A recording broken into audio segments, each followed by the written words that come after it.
Hello! Welcome back to our channel. Today we're diving right back into our explainer for the 11th episode, titled Crossroads, of the story Shadow Slave. Okay, let's just jump straight into this incredibly bleak scene. Picture this, you're on the biting, treacherous peak of a mountain. Sonny, Frazier, and Gregor are standing there, just completely motionless. They're staring down in this heavy, uneasy silence. And right below them, the broken body of their companion Benny. Now what happened to him wasn't exactly a surprise, but man, seeing it right there in front of them, that is a really bitter pill to swallow. You can feel this ominous dread settling into their hearts because they're suddenly realizing just how easily any one of them could be next. Nobody really knows what to say. They're all just staring at these bloodied rocks. Finally, after what feels like an agonizingly long minute, Frazier lets out this heavy sigh. He actually points out that it's a good thing they took most of Benny's supplies, which, yeah, is a pretty heartless observation, but practically speaking, he's not wrong. Then he drops this somber little quote, "May you rest in peace, my friend." Now watch Sonny's reaction here. Frazier realizes he sounded way too callous, so he momentarily drops his mask of the kind-hearted gentleman to hurriedly add that sympathetic line. But Sonny? Oh, he is deeply skeptical. He is not buying this empathy for a single second. And honestly, this brilliantly illustrates the core difference between these two. On one hand, you've got Frazier projecting this mask of absolute benevolence. But on the other, you have Sonny, the ultimate mistrustful cynic. Remember, Sonny grew up on the harsh outskirts. He learned a very tough lesson early on. People who act kind for absolutely no reason, those are the ones you need to watch out for the most. In Sonny's book, those people are either fools or they're monsters. And looking at Frazier, Sonny knows for a fact the guy is no fool. So that means he's got to be on high alert. Sonny's cynical nature is literally what's kept him alive this long, and there is zero reason for him to drop his guard now. Gregor is the one who finally breaks the silence. He says, pretty evenly, but you can tell there's some hidden emotion there, that they just have to move on. Frazier turns away too, but Sonny actually lingers. He stares at the bloodied rocks just a second longer. He's hit by this deeply unsettling internal conflict, thinking, why do I feel so guilty? He got what he deserved. He's totally bewildered by his own reaction. I mean, leaving a corpse behind on a freezing mountain should just be basic survival, right? Especially when it's a guy like Benny. But that nagging guilt is just clawing at him. Pushing it all down, Sonny finally turns around, leaves Benny behind, and gets back to the grueling climb with the other two. Which brings us to Section 1, the cost of the climb. Scaling this mountain at such a crazy high altitude is becoming, well, impossibly hard. The wind is absolutely punishing. It's slamming into them so hard it could literally throw a person off balance if they aren't careful. Every single step is a massive gamble. And worse, the air is getting way too thin. Now, altitude sickness isn't just something you can power through. It's subtle, sure, but it is completely overbearing. It brings extreme dizziness, intense nausea, and it honestly doesn't care if you're out of shape or an elite athlete. It's all about your body's innate adaptability. Some people are crippled by it, or even killed. On top of literally feeling like he's suffocating, Sonny's warm clothes are basically useless now. He's somehow feverish and freezing to death at the exact same time, probably cursing every single life decision that brought him to this mountain. Hours drag on like this, leading us straight into Section 2, a hidden stone path. So, they've been pushing upward, desperate to find this old path Frazier had mentioned. And just when Sonny is hitting rock bottom, miraculously, they find it. It's this weathered, super narrow path carved right out of the black rock by some unknown magic, winding up the mountain like a sleeping dragon. But the best part? It's flat. Sonny has never been so relieved to see flat ground in his entire life. Frazier just immediately drops his bag and collapses. The guy is deathly pale, gasping for air like a fish out of water, but he still flashes this slight triumphant grin. "Told ya," he says. Gregor, though, the young soldier, is not having it. He looks around, nods at the slave, and sharply barks, "Stand up, it's not time to rest yet." Frazier blinks, begging for just a few minutes of rest.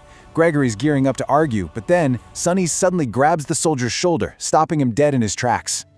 Sonny points back down the mountain, back the exact way they came. At first, Gregor is just confused, asking what's missing. And Sonny, his voice tight with frustration and this rising terror, points out the horrifying truth. Benny's body is gone. Frazier and Gregor scramble to the edge of the stone path and look over. The splattered blood is still sitting there, completely fresh on the jagged rocks, but the corpse has vanished without a trace. Frazier actually flinches and scrambles backwards in pure terror, while Gregor instinctively grabs the hilt of his sword. The reality of this hits them like a truck. This brings us to Section 3, the monster's pursuit. So that tyrant beast didn't just stay behind, it is actively hunting them. Panic immediately sets in for the soldier. Gregor is gritting his teeth because he knows if this monster was close enough to snatch the body, they're going to have to fight it soon. And let's be real, that's basically a death sentence for all three of them. But Frazier? Surprisingly, he doesn't look panicked anymore. Instead, he drops into this chillingly calm, calculated state. He points out that the beast managed to track them this far in just a single day. The real question is how. Frazier lays out two options. Either this beast is incredibly smart and knows exactly where they're heading, or, possibility two, it's just following the scent of the blood from all the recent violence. Gregor nods along, totally agreeing with this dark but very rational logic. And then Frazier smiles. It's this really slight, deeply unsettling smile. He tells them that no matter how the monster is tracking them, they can throw it off the trail. They can buy some much-needed time. Gregor instantly presses him, like, how on earth are we going to do that? But Frazier just hesitates. He goes completely silent, letting that suspense just hang there in the freezing air. He's building up this terrifying anticipation for the horrific solution he's about to drop on them. Gregor is absolutely not in the mood for games, taking us to Section 4, a treacherous proposition. Gregor demands an answer. He literally commands, "Why are you not answering? Speak!"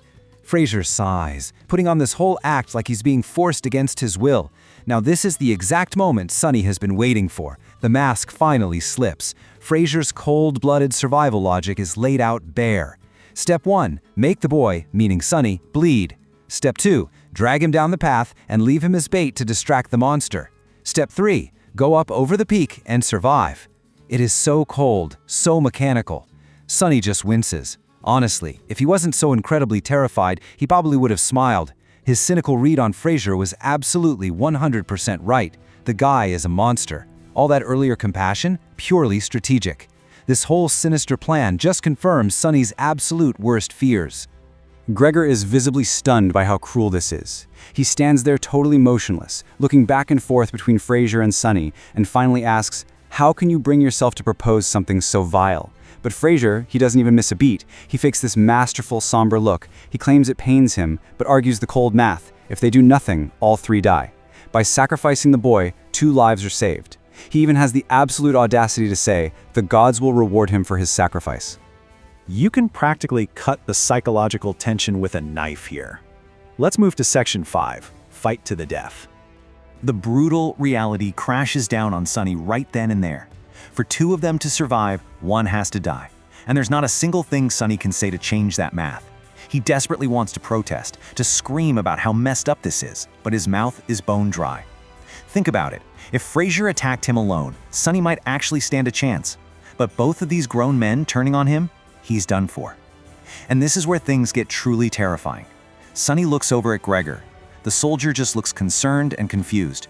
He opens his mouth to speak, but then he just closes it. He hesitates. And that silence is deafening. The fact that this young soldier isn't arguing anymore means his morality is actively crumbling. He's buying into Frazier's twisted logic. Remember, Gregor is a slave escort, not some noble hero. In just a minute, he's going to justify this murder in his head, and both men will descend on Sonny.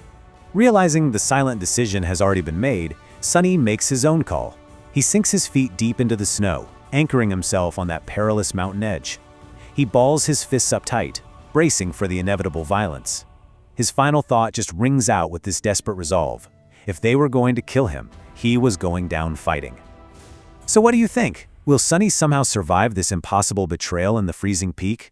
Or is this really where his journey ends? If you like this story, please like and share it, and subscribe to the channel to watch future episodes. Thanks for watching.